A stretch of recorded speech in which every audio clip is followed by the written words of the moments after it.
बापू का सबसे प्रिय भजन भी है और सत्याग्रह का हथियार भी है। हाईकोर्ट से झटका लगने के बाद अशोक गहलोत अपने सारे विधायकों को लेकर राजभवन पहुंच गए और विधानसभा का सत्र बुलाने के लिए राज्यपाल के खिलाफ मोर्चा खोल लिया। मुझे कहते संकोच नहीं है कि बिना ऊपर के दबाव के वो इस फैसले को रोक नहीं सकते थे, क्योंकि कैबिनेट का फैसला में बाउंड होते हैं राज्यपाल महोदय कि हमें किसी भी रूप में उसको मानना है और असेंबली सेशन में बुलाना है। इंसाफ हमारा नारा है, इंसाफ हमारा नारा है। राजभवन के लॉन में कांग्रेस विधायकों ने नारेबाजी की, फिर धरने पर बैठ गए।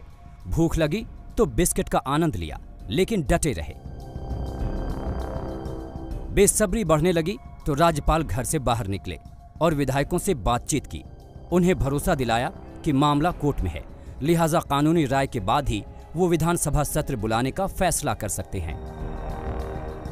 प्रदेश की जनता इंतजार कर रही है कब फैसला आए, कब हमें शांति मिले।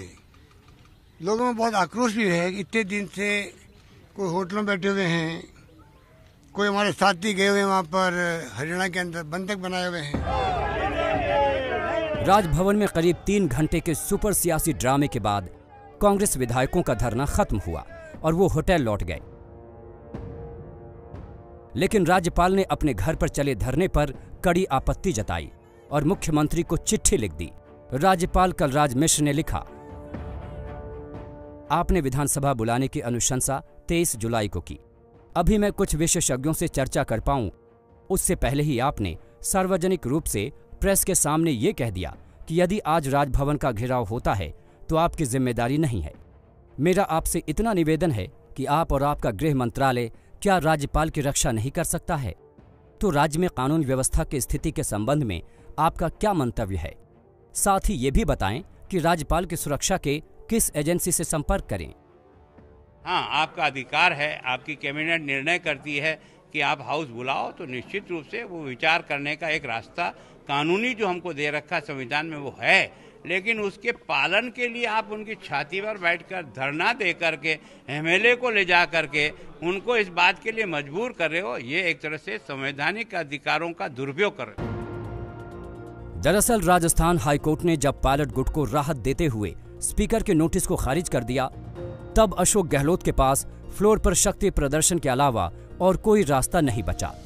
तब उन्होंने राज्यपाल पर विधानसभा सत्र बुलाने का दबाव बनाना शुरू किया और सरेआम धमकी दे डाली। दबाव में किसी के नहीं आए, आपका संवैधानिक पद है, शपथ ली हुई है, अपनी अंतरात्मा के आधार पर शपथ की जो भावना होती है उसका आधार बना के फैसला करें, वरना फिर हो सकता है कि पूरी प्रदेश की जनता अगर राजभवन को घेरने के लिए आ गई तो हमारी जिम्मेदारी नहीं। इस बीच राजभवन में धरना खत्म करने के बाद सीएम अशोक गहलोत ने कैबिनेट की बैठक बुलाई और देर रात तक विधानसभा सत्र को लेकर माथापच्ची की। उधर कांग्रेस ने ऐलान कर दिया है कि अगर राज्यपाल विधानसभा सत्र नहीं बुलाते तो पार्टी के विधायक फिर राजभवन का रुख करेंगे। वही घोड़े और वही मैदान, लड़ाई जारी रहेगी लोकतंत्र को बचाने की। और ये राजभवन यहाँ से दिल्ली शिफ्ट होने वाला नहीं है, हम यहीं आएंगे वापस और वही पूरी मेजोरिटी के साथ आएंगे। कितने दिन तक बहुमत का आप तिरस्कार करोगे, कितने दिन तक बहुमत को टुकराओगे? इस बीच पायलट गुट के विधायक भी सामने आए और गहलोत गुट के सारे आरोपों को खारिज किया। कहा, न किसी ने दबाव डाला है और न ही किसी बाउंसर का डर है। कांग्रेस के विधायकों को बीजेपी वालों ने बंधक बना रखा है।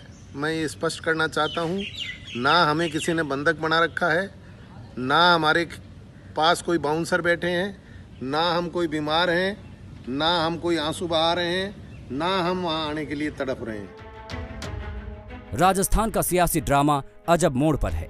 कांग्रेस को सरकार गिरने का डर सता रहा है और बीजेपी अपने पत्ते नहीं खोल रही।